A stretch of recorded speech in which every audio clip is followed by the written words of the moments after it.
ଆପଣ ଦେଖନ୍ତୁ ଆମର ଆନ୍ଧ୍ର ଆଉ ତାମିଲନାଡୁର ଇସ୍ୟୁକୁ ନେଇକିରି ଏ ଯେଉଁ କୋଭିଡ-19ର ଯେଉଁ ଇସ୍ୟୁ ଅଛି ତାକୁ ଆଜି ସ୍ୱାସ୍ଥ୍ୟ ବିଭାଗ ତରଫରୁ ଆମର ପୁରା डिपार्टमेंटर समस्त अधिकारी थिले एवं पुंखानुपुंख भावरे आमे आलोचना कलु। मु गोटे कथा राज्यवासी को अनुरोध करी जे कोविड-19 पाई राज्यवासी कौन सी भी परिस्थिति रे आपण माने भयभूत होंतु नहीं।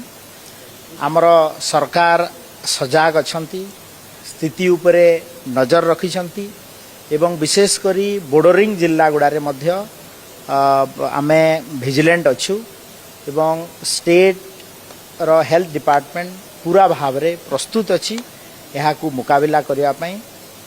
आउ आमे भारत सरकार समय टाइम टू टाइम जहाँ भी मार्गदर्शिका आसीबो ता उपरे सरकार प्रस्तुत अच्छी कार्यान्वयन करने।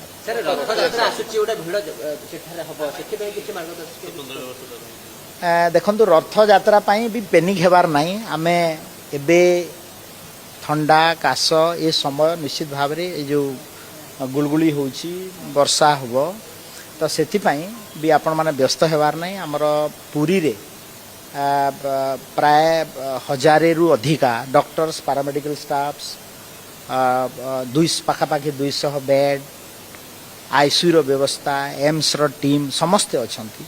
तो रथ यात्रा रे भी आपण माने प्रभु जगन्नाथंकर आशीर्वाद रु ठीक ठाक रे हबो एवं एथिपाई भी व्यस्त किछि हेबा।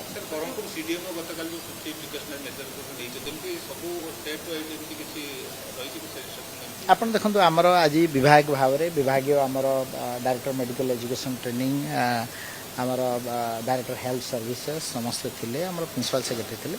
आमे मध्य समस्त को विजिलेंट हेगी रहे आपण सतर्क हेबा पई आमर समस्त को निर्देश जाइछि। आपण देखंतु से भलिया तो इश्यू आसी नाही तो एथि मु आउ थरे पुणी थरे कहूछि आमर बैठक रे निर्देश दिया जायछि जे आपण सतर्क रहंतु। से भलिया यदि परिस्थिति आसे निश्चित भाव रे हेल्थ डिपार्टमेंट तरफ रु पदक्षेप